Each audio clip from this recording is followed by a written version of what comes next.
Hello, in this video I'm going to be talking about page objects and some of the issues that you can experience with them. So a page object is a design pattern, and typically we use a page object to abstract the difficulty in working with a page object from the code required to test a page. So typically we've used these in websites where we want to interact with a page perhaps as part of automated testing or some sort of automation framework. And rather than having to interact with the page directly, we can create a page object which simplifies interacting with the page, particularly for things that are consistent across lots of pages like menu bars and things like that. And they're quite useful for automating pages for testing in particular. So let's walk through a bit of an example. So this is the Google page. It's the new Google page. You can see the new logo there. So let's break down the Google page and see what functionality it provides and what we need to therefore create in a page object to provide that level of functionality for testing or automation or whatever. So we've got the main functionality, which is search, and you've got this I'm feeling lucky, which is a kind of search. It does a search and picks the first value. We have this section which is to do with profile, logging in, logging out, that kind of thing. And you've got these sort of value added links at the bottom here for other services that Google provide. So if we're going to create a page object that abstracts the complexity of dealing with the Google page away, we're going to need to create something an object which provides those sort of functions. And an object might look a little something like this. So we can see we've got a Google page object here, and we've got a bunch of methods to do clicking on about, advertising, business and so on. And we've got a login and a search method that we could use to log in and search and stuff like that. So testing using the page is a lot easier now because the complexity of dealing with the page is abstracted away. If I want to search for titanium bunker, I just call the search method and pass in titanium bunker. Easy. And once we've identified elements that can be reused, they can be put up into base objects so that other Google pages can inherit from those and have the same elements throughout them.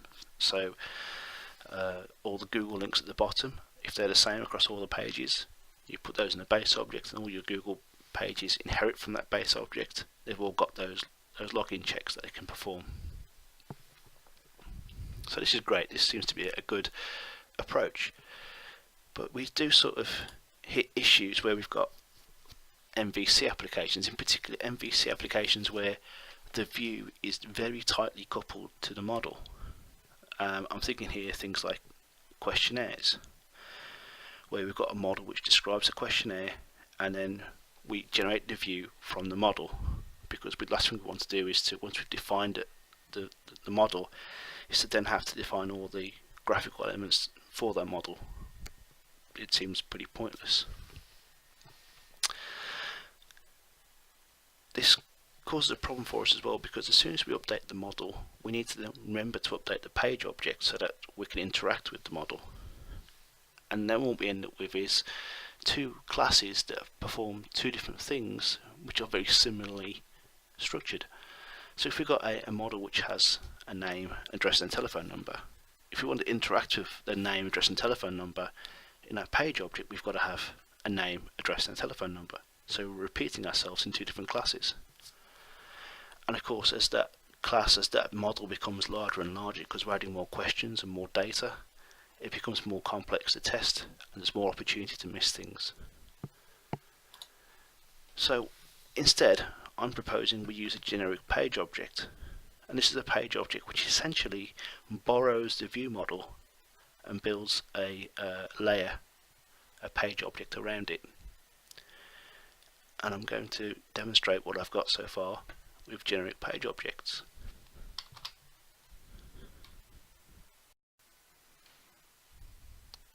So this is a movie store.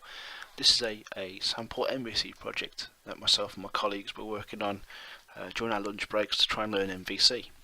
and as we were using it to learn stuff, it seemed like a good place as any to develop and learn about generic page objects. So I'm going to demonstrate generic page objects using the movie store. So let's run it first so we can see what's going on. So I'm going to build it. In fact, I'll build the entire thing and we'll give it a run.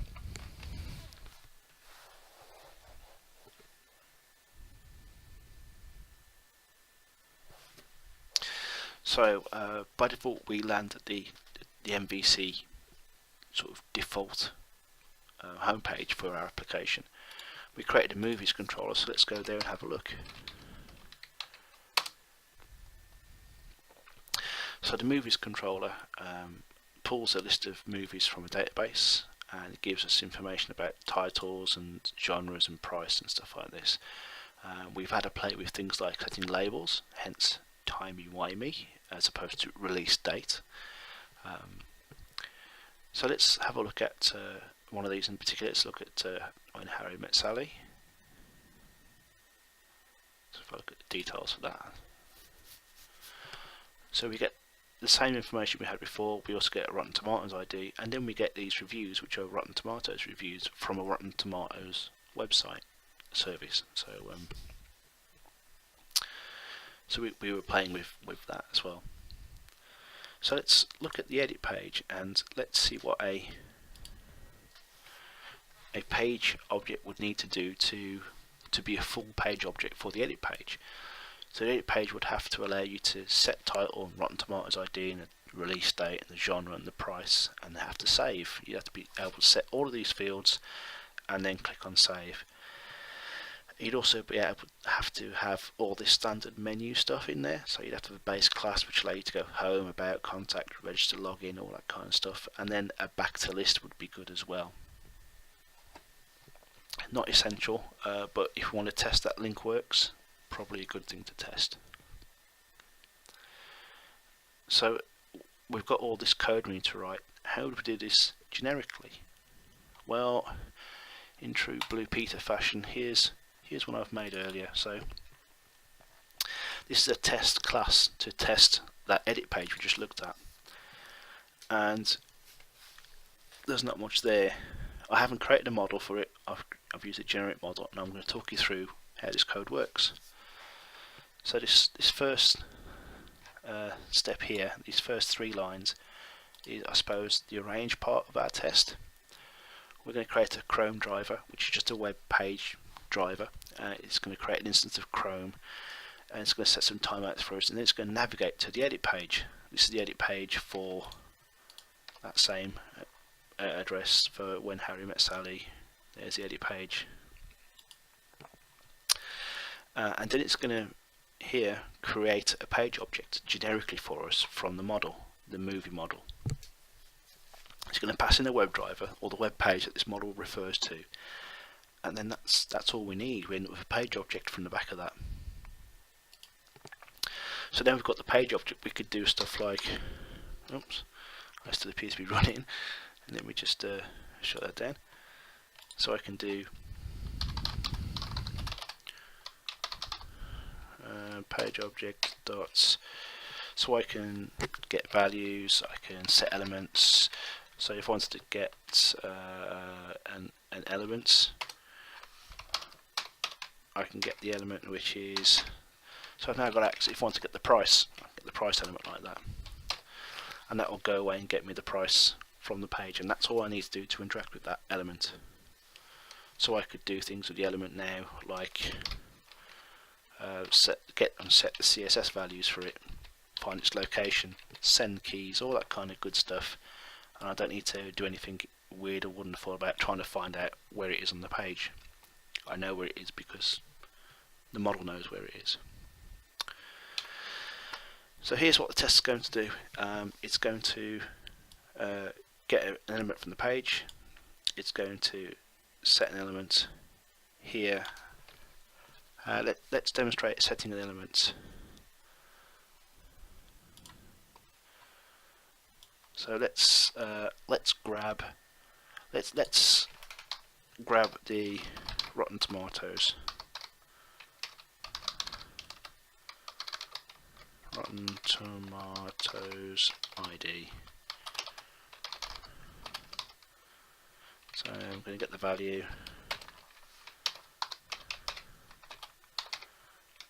Rotten Tomatoes ID, and that's it.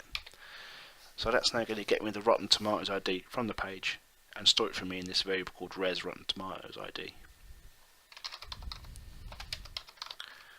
So now I can do stuff like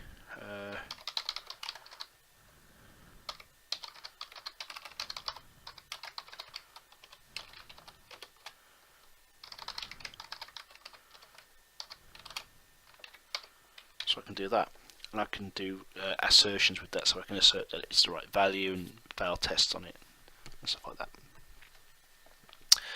So let's run the test.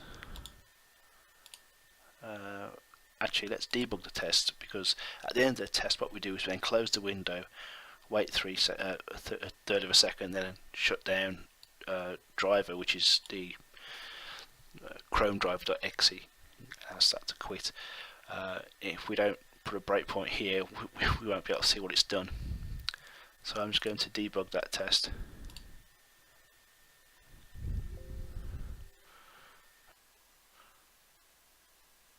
Yeah, whoops, looks like I made a typo there in my generic class. Let me just recompile that again.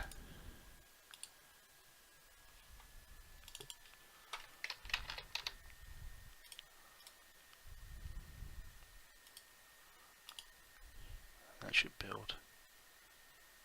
Yay. Okay, so quickly go for that again. Set up a web page. Set up a page object, go and get the title of the film, go and get the Rotten Tomatoes ID value. So this gets me the element, that gets me the actual input box. This gets me the value of the Rotten Tomatoes ID, and then that will display in the console. This sets a value on the page, so it sets the title page, the title. Well, actually what it does, it sends that as a bunch of keystrokes into that input box, so it doesn't actually clear down what's there, so it'll just add that to the end of it at the moment. So let's debug that, and that should start executing. Should throw us a Chrome page.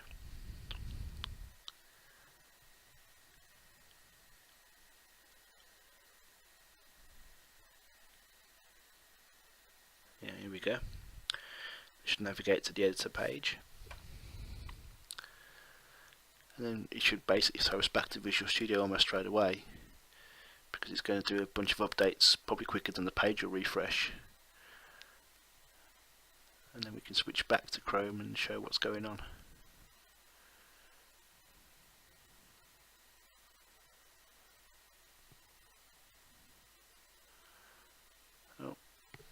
More we can see that it has activated Visual Studio again, but it's kept focus on here, which is good, because we can see it's actually add this is a new settings, which is what I've told it to add in here.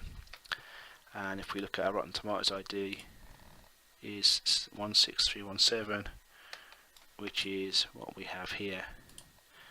So if I complete the execution of that, we end up with a passing test, which is right, because it's done if it needs to do.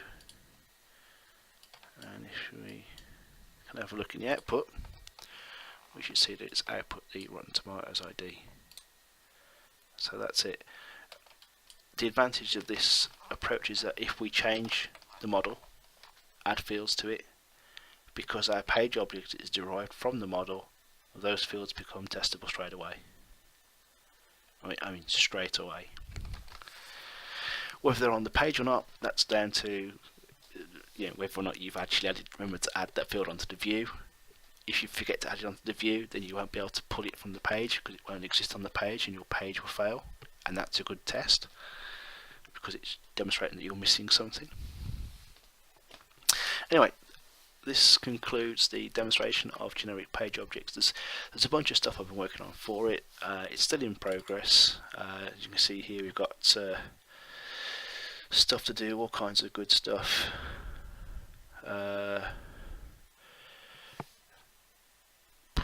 What have we got?